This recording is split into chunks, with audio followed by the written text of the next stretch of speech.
ये सब ये जो कॉन्वेक्स स्फेरिकल सरफेस से जो रिफ्रैक्शन है, इनकी जो 4 डेरिवेशन है, इन्हीं की हेल्प से एक फॉर्मूला डिराइव किया जाता है जिसका नाम क्या है, लेंस मेकर्स फॉर्मूला। इसका नाम लेंस मेकर्स फॉर्मूला क्यों है? क्योंकि इसी फॉर्मूले की हेल्प से जो भी अपन डिराइव करेंगे, इसी फॉर्मूले की हेल्प से क्या बनाए जाते हैं, लेंस बनाए जाते हैं, जनरली जो चश्मे में लगाए जाते हैं। क्यों ये फॉर्मूला ऐसा भी क्या है? तो यार ये जो फॉर्मूला है ये क्या करता है, रिलेट करता है उस वो जो लेंस होता है उसकी फोकल लेंथ को किस किस से रिलेट करता है, रिफ्रैक्टिव इंडेक्स से, जो लेंस जिस रिफ्रैक्टिव इंडेक्स का है उससे, और उसकी जो दोनों सरफेसेस है उन दोनों सरफेस के रेडियस ऑफ कर्वेचर से, R1 और R2। तो जो लेंस की फोकल लेंथ होती है उसको रिफ्रैक्टिव इंडेक्स के लेंस मटेरियल और नंबर सेकंड उनकी जो फोकल लेंथ है R1 और R2 दोनों साइड की उनकी फोकल लेंथ से उसको रिलेट करता है, और इसी की हेल्प से अपन क्या बनाते हैं, चश्मा बनाया जाता है। इस चीज़ को क्या बोल देते हैं, लेंस मेकर्स फॉर्मूला। अब कैसे निकालते हैं ये लेंस मेकर्स फॉर्मूला? तो सबसे पहले बात आती है कि इसकी अजम्पशन की। अब अजम्पशन वही है, क्योंकि मैंने अभी क्या बोला था कि जो अपन ने डेरिवेशंस अभी तक पढ़ी है 4, उसी का अपन यहाँ पे क्या करते हैं, एप्लीकेशन, और इसलिए वहाँ जो अजम्पशन थी वही यहाँ पे कि आपका जो ऑब्जेक्ट है वो क्या है, पॉइंट साइज का है। दूसरी क्या हो जाती है कि जो एपरेचर होता है लेंस का वो क्या होता है, कम। तीसरी क्या होती है, जो एंगल है इंसिडेंस रे वो रिफ्लेक्टेड रे वो बनाती है वो क्या होता है, बहुत ज़्यादा कम। और एक और कंडीशन क्या ली जाती है यहाँ पे अजम्पशन की, जो लेंस है ये क्या है, थिन लेंस है। क्यों? क्योंकि जो इसकी जैसे अब यहाँ पे देखो कि ऑप्टिकल सेंटर तो कहाँ निकलेगा, यहाँ पे ये क्या हो जाता है ऑप्टिकल सेंटर O, और ये इसकी सरफेस से, तो जो डिस्टेंस सरफेस से मेजर की जाएगी वो भी अप्रोक्सीमेटली अपन क्या कैलकुलेट करेंगे, ये कहाँ से मेजर की जा रही है, इसके ऑप्टिकल सेंटर से। तो अपन क्या चाह रहे हैं कि ये और ये फर्स्ट सेकंड थर्ड ये तीनों पॉइंट क्या है, लगभग बहुत ज़्यादा पास में है। तो इसलिए अपन क्या कंडीशन लेते हैं कि लेंस क्या है, बहुत ज़्यादा थिन। ठीक है। अब जैसे मैं ऑब्जेक्ट ले रहा हूँ, यहाँ पे मैंने एक ऑब्जेक्ट लिया है O, ठीक है, O1 इसका नाम दे रखा हूँ मैं यहाँ पे, क्योंकि O अपना यहाँ पे क्या बता रहा है, ऑप्टिकल सेंटर। तो ये क्या है, ऑब्जेक्ट है O, इससे क्या निकलेगी, इंसिडेंट लाइट, ये सरफेस 1 लेंस का और ये सरफेस 2। इंसिडेंट लाइट निकली सरफेस 1 के ऊपर इंसिडेंट हुई, इंसिडेंट लाइट निकली और सरफेस 1 के ऊपर इंसिडेंट हुई। अब सरफेस 1 के ऊपर इंसिडेंट हुई तो सरफेस 1 से क्या होगा, रिफ्रैक्शन होगा, और रिफ्रैक्शन के लिए मेरे को क्या चाहिएगा, नॉर्मल। ये सरफेस है, इसका यहाँ पे क्या होगा, सेंटर ऑफ कर्वेचर, तो ये इसका क्या हो जाएगा C, और इस C से क्या निकलेगा, इसका नॉर्मल, तो ये इसका नॉर्मल। इसको मैं नाम दे रहा हूँ नॉर्मल 1। किस पॉइंट पे इंसिडेंट हुई है, मैं नाम दे रहा हूँ इसको, कौन सा, M पॉइंट पे इंसिडेंट हो रही है। ठीक है। अब अगर ये रे सीधी जाती तो कैसे जाती, ऐसे जाती, लेकिन क्या हो गई है, अब मीडियम चेंज हो गया। ये कौन सा मीडियम है, एयर मान लो इसको, तो एयर से किस में जा रही है, फॉर एग्जांपल ग्लास, तो रेयर से डेंसर में जा रही है, तो नॉर्मल के कहाँ जाती है, पास में। तो मैंने बोला कि ये जो ऐसे जा रही थी इसका पाथ क्या हो जाएगा, बेंड हो जाएगा, तो मैंने इसका पाथ जो है बेंड कर दिया, ये मैंने इसके पाथ को क्या कर दिया, बेंड कर दिया। लेकिन जैसे ही ये सरफेस यहाँ पे पहुंची इस पॉइंट पे, नेट से इस पॉइंट का मैं नाम दे रहा हूँ पॉइंट नंबर N।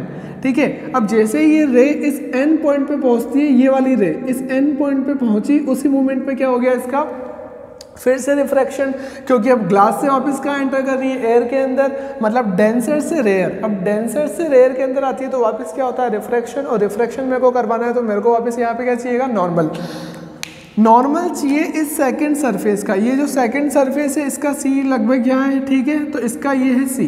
अब इस C से यहाँ पे मेरे को क्या बनाना पड़ेगा, नॉर्मल, तो मैं यहाँ पे बना रहा हूँ इसका नॉर्मल, तो ये नॉर्मल बन गया नॉर्मल 2। अब ये रे का जो पाथ था वो कौन सा था, मतलब अगर ये सरफेस 2 नहीं होती, मतलब यही मीडियम रहता, तो ये जो रे थी ये कहाँ पे जाने वाली थी, ये रे जाने वाली थी यहाँ पे। अगर इसको मैं एक्सटेंड कर दूं सही से, तो ये रे कहाँ पे जाने वाली थी, यहाँ पे, और जो इमेज बनने वाली थी वो कहाँ पे बनने वाली थी, यहाँ पे। लेकिन मीडियम चेंज होने आने की वजह से वापस क्या होगा, रिफ्रैक्शन, और अब फाइनल जो इमेज है वो कहाँ पे जाएगी, तो अब देखो रे का जो पाथ था वो कौन सा था, ये, और नॉर्मल जो बन रहा है वो कैसा बन रहा है, ये वाला। तो नॉर्मल से कहाँ जाएगी, डेंसर से रेयर में जा रही है, तो नॉर्मल के कहाँ जाएगी, दूर। डेंसर से रेयर, तो नॉर्मल के क्या हो जाएगी, दूर, और नॉर्मल के दूर होगी तो ये ऊपर तो जाएगी नहीं, कहाँ जाएगी, नीचे, क्योंकि नॉर्मल ऊपर है तो इसको कहाँ जाना है, नीचे। तो मैंने कहा कि ये इसका जो पाथ है वो कौन सा हो गया, ये, और कहाँ पे कट हुई है, यहाँ पे कट हुई। अब ढंग से सुनना वापस, इंसिडेंट लाइट कौन सी है, OM, ठीक है, उसका क्या हुआ, रिफ्रैक्शन हुआ, उसका रिफ्रैक्शन होके कहाँ से कहाँ तक हुआ, M से N, ठीक है, वो जो रिफ्लेक्टेड लाइट थी। लेकिन इस सरफेस पे, कौन सी सरफेस, सेकंड पे, फिर से उसका क्या हुआ, रिफ्रैक्शन, और फाइनल वो प्रिंसिपल एक्सिस को कहाँ पे कट हुई, इस पॉइंट पे। एक रे अपन, ये तो बात हुई इसकी। अब दूसरी रे मैं कौन सी ले रहा हूँ, जो प्रिंसिपल एक्सिस के अलोंग है, और प्रिंसिपल एक्सिस के अलोंग अगर लेता हूँ तो वो जो फर्स्ट वाली रे थी उसको कहाँ पे कट करी है, इस पॉइंट पे, जिस पॉइंट पे फाइनल रे कट करती है उसको अपन क्या बोल देते हैं, इमेज, और ये क्या है, ऑब्जेक्ट। ठीक है, अब ऑब्जेक्ट ये है, इमेज ये है, ये बात हो गई इसकी। लेकिन अगर ये सेकंड सरफेस नहीं होती, ओनली ये फर्स्ट सरफेस ही होती और उसके बाद ये मीडियम ही होता कंटिन्यू, तो जो इमेज बन रही थी वो कहाँ पे बन रही थी, फर्स्ट सरफेस की वजह से इमेज कहाँ पे बन रही थी, इस पॉइंट पे। तो फर्स्ट सरफेस की वजह से इमेज कहाँ पे बन रही थी, इस पॉइंट पे, जिसका मैंने नाम क्या दे दिया, I1। ये तो बात हो गई किसकी, डायग्राम की। अब अगर अपन अप्लाई करें, क्या अप्लाई करेंगे, अभी अपन ने दो डेरिवेशन पढ़ी हुई है। कौन कौन से दो डेरिवेशन पढ़ी हुई है? फर्स्ट डेरिवेशन अपन ने क्या पढ़ी कि आपका जो रिफ्रैक्शन हो रहा है वो रेयर से डेंसर मीडियम में हो रहा है। जब रिफ्रैक्शन रेयर से डेंसर मीडियम में हो तो उस टाइम पे जो फॉर्मूला होता है वो क्या होता है, μ2/v minus μ1/u equal to μ2 minus μ1/r। ये अपने फॉर्मूला अभी अपन ने पढ़ा। क्या यहाँ पे सरफेस 1 के लिए मैं ये फॉर्मूला अप्लाई कर सकता हूँ क्या? कैसे? सरफेस 1 कौन सी है, कॉन्वेक्स स्फेरिकल सरफेस है। लाइट कौन से मीडियम से आ रही है, रेयर मीडियम से आ रही है। कौन से मीडियम में एंटर हुई, ये कौन सा मीडियम है, डेंसर मीडियम में। अब रेयर से डेंसर कॉन्वेक्स सरफेस का मैंने ऑलरेडी कंक्लूजन तो पढ़ा हुआ है, तो मेरे को ओनली उसको क्या करना पड़ेगा, अप्लाई करना पड़ेगा। एक बार अपन यहाँ पे नोटेशंस डाल देते हैं। जैसे ये क्या है, यहाँ पे ऑब्जेक्ट है, तो ये क्या हो जाएगी, ऑब्जेक्ट डिस्टेंस u। ठीक है, ये फर्स्ट सरफेस की अगर मैं बात करूँ तो फर्स्ट सरफेस की इमेज क्या बन रही है, यहाँ बन रही है। तो इस फर्स्ट सरफेस की जो इमेज बन रही है वो बन रही है यहाँ पे, इसको मैंने नाम दे दिया v1। सेकेंड सरफेस से फाइनल जो इमेज बन रही है वो कहाँ पे बन रही है, I पे बन रही है, तो इसको मैं नाम दे रहा हूँ कितना, v। ठीक है, क्योंकि v क्या होगा, फाइनल इमेज। ये तो v1 है लेकिन फाइनल एक्चुअल इमेज कौन सी बनी है, v बनी है। ठीक है, अब दो चीज बची, ये c और ये c। तो अब फर्स्ट सरफेस कौन सी है, ये वाली, तो इसको मैं क्या बोल दूंगा, इसको मैं नाम दे रहा हूँ ऐसे r1, और ऐसे ये जो इसका c है तो उसको मैं क्या नाम दे रहा हूँ r2। कुल मिला के मेरे को सारी चीजें पता चल गई इनकी ऑप्टिकल टर्म्स की इसमें। ठीक है, अब बात क्या आती है कि ये जो फॉर्मूला मेरे को अप्लाई करना है तो इसके लिए मेरे को क्या चाहिएगा, μ2 क्या, इसका रिफ्रैक्टिव इंडेक्स, तो इसका रिफ्रैक्टिव इंडेक्स कितना है, μ2, और एयर जो है उसका रिफ्रैक्टिव इंडेक्स, ये जो बाहर जो मीडियम है उसका रिफ्रैक्टिव इंडेक्स अपन जनरली रेयर मीडियम का कितना लेते हैं, μ1। अब ये क्या है, μ2 का तो μ2 ही रहेगा क्योंकि अपन ने μ2 एज्यूम करा। तो इस इक्वेशन को अप्लाई करना है, तो ये तो स्टैंडर्ड इक्वेशन है, इसको अप्लाई करना है। तो कितना हो जाएगा, μ2 का μ2 डिवाइड बाय v क्या है, इमेज कौन सी वाली, जो फर्स्ट सरफेस की इमेज कहाँ पे बन रही है, I1 पे। तो अपनी फाइनल यहाँ पे क्या हो जाएगी, उसको अपन ने किससे रिप्रेजेंट करा, v1 से। तो μ2 बाय v1 क्या है, इमेज, क्योंकि v क्या बता रहा है, इमेज। तो v1 यहाँ पे क्या है, इमेज है किसकी, फर्स्ट सरफेस की, क्योंकि अपन फर्स्ट सरफेस के ऊपर अप्लाई कर रहे हैं। तो यहाँ पे मैं लिख भी दे रहा हूँ कि applying formula of refraction for surface 1, क्योंकि अपन बात किसकी कर रहे हैं, सरफेस 1 के लिए अपन अप्लाई कर रहे हैं इस फॉर्मूले को, जो कि अपन ने अभी पढ़ा है फर्स्ट नंबर की डेरिवेशन में। तो μ2 by v minus μ1 by u, object distance, लेकिन यहाँ पे भी ऑब्जेक्ट डिस्टेंस कितनी है, u, तो क्या हो जाएगा u equal to μ2 minus μ1 divide by r क्या है, फर्स्ट सरफेस की रेडियस ऑफ कर्वेचर, और फर्स्ट सरफेस का रेडियस ऑफ कर्वेचर को किससे रिप्रेजेंट कर रहे हैं अपन, r1 से। तो यहाँ पे क्या हो जाएगा r1, और इसको मैं नाम दे रहा हूँ कितना, इक्वेशन नंबर 1। ठीक है, अब इसके बाद में ऐसे ही अपन क्या कर रहे हैं, अप्लाइंग फॉर्मूला फॉर सरफेस 2, क्योंकि अभी पहले अपन ने किसके लिए अप्लाई करा, सरफेस 1 के लिए। अब अपन किसके लिए अप्लाई कर रहे हैं, सरफेस 2 के लिए। अब सरफेस 2 में क्या हो रहा है, बहुत ढंग से देखना। सरफेस 2 ये वाली जो सरफेस है, इसमें इंसिडेंट लाइट कौन सी हो गई, mn, फॉर सरफेस 2। बहुत ढंग से देखना, इंपॉर्टेंट यही है जिसको समझना है, फॉर सरफेस 2। सरफेस 2 के लिए जो इंसिडेंट रे है वो कौन सी हो जाती है, इंसिडेंट रे कौन सी है, mn, और जो रिफ्रैक्टेड रे है वो कौन सी है, ni। तो अब सरफेस 2 के लिए जो इंसिडेंट रे है वो कौन सी है, mn, m से लेके n, क्योंकि इस सरफेस के ऊपर जो रे आ रही है वो कौन सी है, mn वाली, ये वाली जो रे है m to n, और जो फाइनल रिफ्लेक्टेड रे है वो n से कहाँ कट हो गई, i पे, तो ni क्या हो गई, रिफ्लेक्टेड रे। ठीक है, अब इसके अंदर इसका जो स्टैंडर्ड फॉर्मूला अपन ने डिराइव करा। अब यहाँ पे फॉर्मूला कौन सा होगा, देखो लाइट Mn कौन सा मीडियम है, डेंसर मीडियम है, और डेंसर से लाइट जो है कहाँ पर आ रही है, बाहर आ रही है, मतलब रेयर मीडियम में आ रही है। और इमेज कैसी बन रही है, यहाँ पे रियल इमेज बन रही है, मतलब डेंसर टू रेयर लाइट आई और इमेज कैसी बनी, रियल इमेज बनी।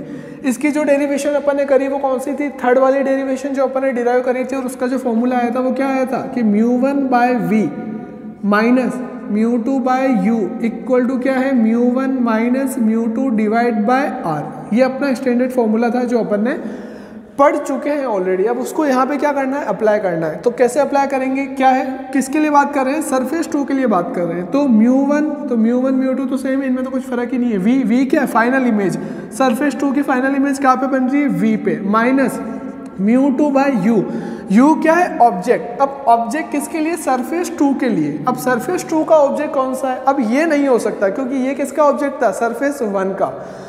अब यहाँ पे एक बहुत ही नया कॉन्सेप्ट है जो कि है बहुत इजी है, लेकिन अभी तक अपन ने पढ़ा नहीं है, तो उसको बहुत ढंग से सुनना है और समझना है। अभी तक अपन ने ऑब्जेक्ट और इमेज जो है डायरेक्ट दिख जाते थे, तो अपन को ऑब्जेक्ट और इमेज पता होते थे और अपन उसके डिस्टेंस लिख देते u और v। लेकिन ऑब्जेक्ट और इमेज की एक और डेफिनेशन होती है। क्या होती है ऑब्जेक्ट और इमेज की डेफिनेशन, आपको समझनी है। ऑब्जेक्ट की डेफिनेशन क्या होती है, ऑब्जेक्ट से क्या निकलती है, इंसिडेंट रे। तो ऑब्जेक्ट की एक और डेफिनेशन क्या होती है कि इंसिडेंट रे जहाँ पे प्रिंसिपल एक्सिस को कट करती है वो पोजीशन होती है ऑब्जेक्ट की। फिर से इंसिडेंट रे जहाँ पे प्रिंसिपल एक्सिस को कट करती है वो क्या होता है, वो पोजीशन होती है ऑब्जेक्ट की। और रिफ्रैक्टेड रे जहाँ पे प्रिंसिपल एक्सिस को कट करती है वो पोजीशन किसकी होती है, इमेज की। फिर से जहाँ पे इंसिडेंट रे प्रिंसिपल एक्सिस को कट करती है वो पोजीशन किसकी होती है, ऑब्जेक्ट की। और जहाँ पे रिफ्रैक्टेड रे प्रिंसिपल एक्सिस को कट करती है वो पोजीशन होती है किसकी, इमेज की। अब यहाँ पे उसको अपन अप्लाई कर रहे हैं। पहले मैं बात कर रहा हूँ सरफेस 1 के लिए। अब सरफेस 1 के लिए देखो इंसिडेंट रे कौन सी है, ये वाली इंसिडेंट रे जा रही है। इंसिडेंट रे प्रिंसिपल एक्सिस को कहाँ पे कट कर रही है, आगे तो कर नहीं रही, पीछे कर रही है, कहाँ पे, यहाँ पे। तो उसको मैंने क्या बोल दिया, ऑब्जेक्ट। बिल्कुल सही है, मतलब अपन ने जो भी डेफिनेशन बोली वो डेफिनेशन सही है। ये यहाँ पे मैंने प्रूव कर दिया कि इंसिडेंट रे जहाँ पे क्या कर रही है, प्रिंसिपल एक्सिस, ये प्रिंसिपल एक्सिस इसको जहाँ पे कट करा, कहाँ कट करा, ओ पे, तो इसका मतलब ऑब्जेक्ट यहाँ पे। और स्टार्टिंग में अपने ऑब्जेक्ट यहीं कंसीडर करा था, मतलब अपनी जो डेफिनेशन है वो क्या है, सही है। अब ऐसे ही बात करते हैं रिफ्रैक्टेड रे की। ये जो रिफ्रैक्टेड रे है Mn, फर्स्ट सरफेस के लिए मैं बात कर रहा हूँ। ये जो रिफ्रैक्टेड रे है Mn, ये जहाँ पे प्रिंसिपल एक्सिस को कट कर रही है या करती भी लग रही है, वहाँ पे अपनी क्या बन रही है, इमेज। ये भी बिल्कुल सही है। तो इसलिए अपन ने फर्स्ट सरफेस के लिए इमेज कौन सी ली थी, यहाँ से लेके ये, जो कि क्या है, v डैश है, ठीक है। तो इसलिए अपन ने यहाँ पे क्या अप्लाई करा था, v डैश, ठीक है। अब बात करते हैं यहाँ पे, ठीक है, सेकंड सरफेस के लिए। बहुत ढंग से सुनना, क्या है, पहले बात करते हैं ऑब्जेक्ट की। ऑब्जेक्ट क्या है, ऑब्जेक्ट क्या होता है, ऑब्जेक्ट की पोजीशन क्या होती है, जहाँ पे इंसिडेंट रे प्रिंसिपल एक्सिस को कट करती है। अब यहाँ पे मैंने लिखा कि उसका रीजन क्या, सुनो। इंसिडेंट रे कौन सी है, इंसिडेंट रे है ये Mn। इंसिडेंट रे कौन सी है, सरफेस 2 के लिए, ये वाली। ये पॉइंट कौन सा, M, ये पॉइंट कौन सा, N। तो कट कहाँ पे हो रही है, यहाँ पे N पॉइंट पे। तो इंसिडेंट रे कौन सी है, Mn। तो ये Mn क्या है, इंसिडेंट रे। ये इंसिडेंट रे सरफेस 2 के लिए जो इंसिडेंट रे है वो प्रिंसिपल एक्सिस को जहाँ पे कट करेगी वहाँ पे इस रे का क्या हो जाएगा, ऑब्जेक्ट। अब ये रे कुछ इस टाइप से दिख रही है, इसको पीछे ले जाऊंगा तो कहाँ जा रही है, प्रिंसिपल एक्सिस से दूर जा रही है, मतलब ये प्रिंसिपल एक्सिस है। इस रे को अगर मैं पीछे ले जाता हूँ तो देखो कहाँ जा रही है, दूर जा रही है। इस रे को अगर मैं नीचे ले जाता हूँ तो कहाँ पे कट हो रही है, वो I1 पे कट हो रही है। इसका मतलब बहुत ढंग से सुनो, सरफेस 2 के लिए इंसिडेंट रे कौन सी है, Mn। वो प्रिंसिपल एक्सिस को कहाँ पे कट कर रही है, I1 पे। इसका मतलब O से लेके I1 की जो डिस्टेंस है वो क्या है, ऑब्जेक्ट की डिस्टेंस है। किसके लिए, सेकंड सरफेस के लिए। और क्या वही इमेज की डिस्टेंस है फर्स्ट सरफेस की। इसका मतलब क्या है कि जो फर्स्ट सरफेस का इमेज डिस्टेंस है वो ही सेकंड सरफेस की क्या होगी, ऑब्जेक्ट डिस्टेंस। किसकी डेफिनेशन से, ऑब्जेक्ट की पोजीशन की डेफिनेशन से। क्योंकि ऑब्जेक्ट की पोजीशन की डेफिनेशन क्या होती है कि जहां पे इंसिडेंट रे कट करती है किसको, प्रिंसिपल एक्सिस को, उसी को अपन क्या बोलते हैं, ऑब्जेक्ट की पोजीशन। तो अब इसका मतलब जो ऑब्जेक्ट की पोजीशन होगी ये O से I1, और O से I1 को अपन ऑलरेडी क्या नाम दे चुके हैं, V1। तो मतलब यहाँ पे क्या आएगा, V1। अब बात किसकी आ रही है, इमेज की। अब रिफ्रैक्टेड रे कौन सी है, ये वाली रिफ्रैक्टेड रे जहाँ पे कट करेगी प्रिंसिपल एक्सिस को वहाँ पे क्या बन जाएगी, इमेज। और कहाँ पे कट कर रही है, आई पॉइंट पे कट कर रही है, तो आई पॉइंट पे अपनी क्या बन गई, इमेज बन गई। तो u1 अपॉन क्या लिखते हैं, v minus u2 upon u, और u क्या है, ऑब्जेक्ट पोजिशन क्या होगा सेकेंड सर्फेस के लिए ऑब्जेक्ट, जो फर्स्ट सर्फेस की क्या बन रही थी, इमेज, क्योंकि इंसिडेंट है उसको वहीं पे कट कर रही है। ठीक है, कट कर रही है या कट करती हुई लग रही है, दोनों एक ही बात है। ठीक है, रियल और वर्चुअल का फर्क आ जाता है बस। अब कंटिन्यू कर रहे हैं इसको, μ1 माइनस μ2, यहाँ पे क्या है r किसका, सेकंड सरफेस का r कितना है, r2, तो क्या हो गया r2, और ये अपनी इक्वेशन नंबर इसको डाल देते हैं, इक्वेशन नंबर 2। ये क्या थी, इक्वेशन नंबर 1, ये क्या हो गई, इक्वेशन नंबर 2। अब मैं क्या कर रहा हूँ, इक्वेशन 1 और इक्वेशन 2 को ऐड कर रहा हूँ, तो इक्वेशन 1 प्लस इक्वेशन 2। इक्वेशन 1 ये रही, इक्वेशन 1 क्या है, μ2 divide by v1 minus μ1 divide by u। ठीक है, और इधर की साइड में क्या है, plus μ1 divide by v minus μ2 divide by v1 equal to, इधर राइट हैंड साइड में क्या है, μ2 माइनस μ1 डिवाइड बाय r1, और इधर क्या है, plus μ1 minus μ2 divide bye r2, ये आ गया। ठीक है, अब यहाँ पे देखो कोई चीज़ कट हो रही है क्या, ये क्या है, μ2 बाय v1, और ये भी क्या है, μ2 बाय v1, ये क्या है, प्लस, और ये क्या है, माइनस, मतलब ये दोनों तो आपस में क्या हो गए, कट। अब बचता क्या है यहाँ पे, ये माइनस की टर्म है, ये प्लस की टर्म है, तो इनको इंटरचेंज कर रहा हूँ, तो क्या हो जाएगा, μ1 divide by v minus μ1 divide by u equal to, अब इधर देखो यहाँ पे एक बार, ये क्या है, μ2 माइनस μ1, और इधर क्या है, μ1 माइनस μ2। अगर इनके किसी भी एक का अगर साइन इंटरचेंज कर देता हूँ तो उससे क्या हो जाएगा कि एक चीज़ को कॉमन ले लूँगा। अब पहले क्या आ रहा है, μ2 माइनस μ1, तो अगर मैं इधर भी μ2 माइनस μ1 कर देता हूँ तो मैं क्या कर सकता हूँ, μ2 माइनस μ1 को क्या ले सकता हूँ, कॉमन ले सकता हूँ। तो इसलिए मैं क्या कर रहा हूँ, ये जो सेकेंड टर्म आपको दिख रही है कंप्लीट सेकेंड टर्म, ओनली इस सेकेंड टर्म में -1 से मल्टीप्लाई कर रहा हूँ ऊपर और नीचे। अब बहुत ही ढंग से देखना, अगर -1 से मल्टीप्लाई करूँगा तो क्या होगा यहाँ पे कि अभी क्या है, μ1 माइनस μ2 को अगर माइनस से मल्टीप्लाई कर दूंगा तो मैं इसको क्या लिख सकता हूँ, μ2 माइनस μ1। ठीक है, तो इस माइनस का रोल खत्म हो गया, और ये जो माइनस है इसको क्या कर देगा, माइनस, तो इस माइनस को हटा के मैंने यहाँ क्या कर दिया, माइनस। अब ये प्लस है, ये माइनस है, तो प्लस माइनस क्या होता है, माइनस, तो यहाँ पे जो ओवरऑल साइन है वो क्या आ जाएगा, माइनस। आगे समझ में मैंने क्या करा, ऊपर और नीचे न्यूमरेटर और डिनोमिनेटर में दोनों में क्या करा, माइनस से मल्टीप्लाई करा, क्योंकि मैं क्या चाह रहा हूँ कि ये जो दोनों टर्म है ये दोनों टर्म क्या हो जाए, सेम। ये भी क्या हो गया, μ2 माइनस μ1, और ये भी क्या हो गया, μ2 माइनस μ1। तो अब मैं क्या कर सकता हूँ, कॉमन ले सकता हूँ। तो मैंने क्या करा, यहाँ पे कॉमन ले लिया किसको, μ2 माइनस μ1 को। ठीक है, कॉमन ले लिया। अब यहाँ पे अंदर क्या बचा, 1/r1 माइनस 1/r2। ठीक है, अब यहाँ पे देखो क्या कॉमन आ रहा है, इधर भी क्या है μ1 और इधर भी क्या है μ1। अगर मैं यहाँ से μ1 दोनों से कॉमन ले लेता हूँ तो यहाँ पे भी कितना बचेगा, 1, और यहाँ पे भी कितना बचेगा, 1, और ये क्या आ गया यहाँ पे μ1। अब μ1 को मैं उधर मल्टीप्लाई कर रहा हूँ, क्रॉस मल्टीप्लाई करके इधर नीचे ला सकता हूँ, तो यहाँ से μ1 हट गया और कहाँ आ गया, इसके नीचे, तो ये क्या आ गया, μ1। ठीक है, अब 1/v माइनस 1/u। अब वैसे तो अपन को जनरली पता है कि ये क्या होता है, लेंस फॉर्मूला, लेकिन फिर भी अब पढ़ा तो 10th में था लेंस फॉर्मूला, अभी तक तो पढ़ा नहीं है। और कैसे समझ सकते हैं कि अगर मेरा ऑब्जेक्ट इनफाइनाइट पे होता है, अगर मेरा ऑब्जेक्ट याद करो, अगर ये एक मैंने लेंस बना दिया, अगर ऑब्जेक्ट क्या होता है, इनफाइनाइट पे होता है, तो जो रेज है कहाँ पे आती है, पैरेलल रेज आती है। पैरेलल रेज कहाँ पे मीट होती है, फोकस पे, और जहाँ पे मीट होती है रेज वहाँ पे क्या बन जाती है, इमेज। तो यही क्या हो जाता है, v।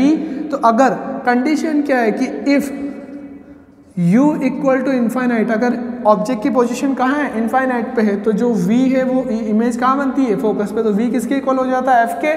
तो अगर मैं u को क्या कर देता हूँ, इनफाइनाइट, 1/इनफाइनाइट कितना होता है, 0, तो ये पूरी टर्म तो हट गई। अब क्या बची, 1/v, और v किसके इक्वल हो जाएगा, f के। तो इसको मैं क्या लिख सकता हूँ, 1/f। ठीक है, अब वैसे भी अपन को देखो डायरेक्टली जनरली तो पता ही है कि 1/v माइनस 1/u क्या होता है, लेंस फॉर्मूला। फिर भी नहीं तो उसको ऐसे समझ सकते हैं कि अगर u इनफाइनाइट पे हो तो v कहाँ पे, इमेज कहाँ पे बनेगी, फोकस पे। तो फाइनल 1/f इक्वल टू क्या हो जाता है। अब यहाँ पे देखो μ2 को दोनों के साथ लिख रहा हूँ, क्यों, क्योंकि यहाँ पे μ1 क्या हो रहा है, कट रहा है। तो μ1 को दोनों के साथ लिख रहा हूँ, तो क्या हो जाएगा, μ2 बाय μ1। ठीक है, माइनस μ1 बाय μ1 कितना हो जाएगा, 1, ये आ गया। और इधर क्या बचा, 1/r1 माइनस 1/r2। तो ये क्या आ गया, फाइनल एक्सप्रेशन आ गया किसके लिए, लेंस फॉर्मूला के लिए। फिर से देखो मैंने क्या क्या करा, सबसे पहले क्या है, लेंस की दो सरफेस है, दो सरफेस है तो ऑब्वियसली बात है कितनी बार रिफ्रैक्शन होगा, 2 बार, ठीक है, पहली बात तो ये। दूसरी बात क्या है, दोनों, अब पहला जो रिफ्रैक्शन हो रहा है वो कैसे हो रहा है, रेयर से डेंसर, उसका अपन फॉर्मूला पढ़ चुके हैं, ठीक है। और ऐसे ही सेकंड क्या हो रहा है, डेंसर से रेयर, उसका भी अपन फॉर्मूला डिराइव कर चुके हैं। तो दोनों फॉर्मूले अपन को डायरेक्टली पुट करने। अब बात किसकी आती है, ऑब्जेक्ट और इमेज डिस्टेंस की। तो फर्स्ट सरफेस के लिए तो कोई दिक्कत नहीं है क्योंकि फर्स्ट सरफेस का ऑब्जेक्ट वही है जो अपन ने लिया, और फर्स्ट सरफेस के लिए इमेज क्या बन रही है यहाँ पे, तो वो क्या हो जाता है वहाँ पे उसका v1। बात किसकी आती है, सेकेंड सरफेस की। सेकेंड सरफेस की इंसिडेंट रे कौन सी है, ये वाली m2n, ये वाली जो सरफेस है mn, ये वाली जो रे है ये क्या m2n, क्या इंसिडेंट रे। अब सेकेंड सरफेस के लिए जो ऑब्जेक्ट होगा वो क्या होगा, तो देखो सिंपल सी डेफिनेशन है, फिर से ध्यान में बता रहा हूँ, सुनो उसको। इंसिडेंट रे जहाँ पे प्रिंसिपल एक्सिस को कट करती है वहाँ पे क्या बनता है, ऑब्जेक्ट बनता है। ये वहाँ पे क्या किसकी पोजीशन होती है, ऑब्जेक्ट की पोजीशन होती है। तो ये इंसिडेंट रे है सेकंड सरफेस के लिए, प्रिंसिपल एक्सिस को कहाँ कट कर रही है, I1 पे। इसका मतलब जो सेकंड सरफेस का ऑब्जेक्ट है वो कहाँ पे लाई कर रहा होगा, I1 पे। तो कहाँ से मेजर करते हैं, O से, और O से जो अपन है उसको मेजर कर रखा I1 को, तो वो कितना आ रहा है, V1। इसका मतलब जो V1 डिस्टेंस है वो किसकी डिस्टेंस है, सेकंड सरफेस के लिए ऑब्जेक्ट की पोजीशन की। तो इसलिए अपन ने यहाँ पे क्या लिखा था, V1। ऐसे ही दोनों फॉर्मूलों को जब अपन ने फाइनल क्या कर दिया, अप्लाई, बाद में दोनों इक्वेशन को ऐड करा, सिंप्लीफाई करा, ठीक है, और यहाँ पे अपना क्या निकल गया, फाइनल फॉर्मूला। तो ये जो रिलेशन है क्या बता रहा है, फोकल लेंथ का रिलेशन बता रहा है किसके साथ, दोनों मीडियम के रिफ्रैक्टिव इंडेक्स। अगर अपन जनरली एयर की बात करें, चश्मा बना रहे हैं, तो μ1 कितना हो जाता है 1, एयर का रिफ्रैक्टिव इंडेक्स कितना होता है लगभग 1, तो ये कितना हो जाता है 1, तो ओनली क्या बचता है μ2 - 1, और यहाँ पे क्या है, दोनों रिफ्रैक्टिव इंडेक्स का डिफरेंस, ठीक है। ये सब हम बात करते हैं कुछ स्पेशल केसेस की जो लेंस मेकर फॉर्मूला से निकल सकते हैं, या फिर कुछ ऐसे क्वेश्चंस जिनके आंसर अगर लेंस मेकर फॉर्मूला से पूछे जाते हैं एग्जाम में। फर्स्ट क्वेश्चन क्या है, what will happen to F मतलब क्या है, फोकल लेंथ किसकी, आपने जो लेंस बनाया उसकी। तो फोकल लेंथ के साथ क्या होगा, if we put the lens in liquid और वाटर, अगर आप उसको लेंस को एयर की जगह पे किस में रख दो, लिक्विड में रख दो या वाटर में, मतलब कोई भी लिक्विड हो सकता है, जनरली अपन बात कर रहे हैं वाटर की। तो अगर किसी भी लिक्विड में अगर लेंस को रख दे तो उसके बाद उसकी जो फोकल लेंथ है उस पर क्या फर्क पड़ेगा, मतलब वो सेम रहेगी, इंक्रीज होगी या डिक्रीज होगी। तो अपने को क्या पता है, अपने को लेंस में का फॉर्मूला पता है। अब फर्स्ट कंडीशन में क्या ले रहा हूँ, जिसमें जनरली जो लेंस है वो कहाँ पे रखा हुआ है, एयर के अंदर। अब एयर के अंदर अगर लेंस रखा हुआ है तो जो μ1 है, μ1 क्या होता है, एयर का रिफ्रैक्टिव इंडेक्स कितना होता है 1। तो ये मैं जो फोकल लेंथ की बात कर रहा हूँ, जो अभी लेंस की फोकल लेंथ है वो किसके लिए है, एयर के लिए, और इसको मैंने डाल दिया क्या, इक्वेशन नंबर 1। अब मैं बता रहा हूँ किसी, मान लो अगर आपने उसको किसी लिक्विड में डाल दिया तो उसकी जो फोकल लेंथ है मैंने एज्यूम कर लिया है कि वो कितनी हो जाएगी, FL। तो क्या हो जाएगा यहाँ पे μ2 बाय μ1 -1, और दोनों रेडियस और कर्वेचर तो सेम ही है क्योंकि लेंस आपने सेम ही रखा, तो ये इक्वेशन को मैं नाम दे रहा हूँ कितना, 2। अगर मैं इक्वेशन 1 डिवाइड बाय इक्वेशन 2 करता हूँ तो क्या होगा कि क्या आ जाएगा एक्सप्रेशन की FL divide by F equal to, अब इक्वेशन 1 में 2 का डिवाइड करेंगे तो ये दोनों टर्म तो आपस में क्या हो जाएगी, कट हो जाएगी। कुल मिला के मैं ये कर रहा हूँ, ठीक है। अब यहाँ पे क्या बचा, ऊपर क्या बचा, μ2 बाय 1 -1, और यहाँ पे क्या बचा, μ2 बाय μ1 -1। अब एक चीज़ बहुत सिंपल सी है, और यहाँ से जो फोकल लेंथ है इसकी क्या निकल जाएगी, multiply by focal length in air, क्योंकि किसके लिए बात करिए अपन, एयर के लिए। तो ये अपना एक्सप्रेशन आ जाता है। अब इस एक्सप्रेशन को देखो एक बार, ऊपर और नीचे दोनों क्या हो रहा है, 1 माइनस हो रहा है तो उसको अपन इग्नोर कर सकते हैं। अब बचा क्या वो देखो, ऊपर और नीचे यहाँ पे दोनों में न्यूमरेटर डिनोमिनेटर दोनों में क्या है, μ2।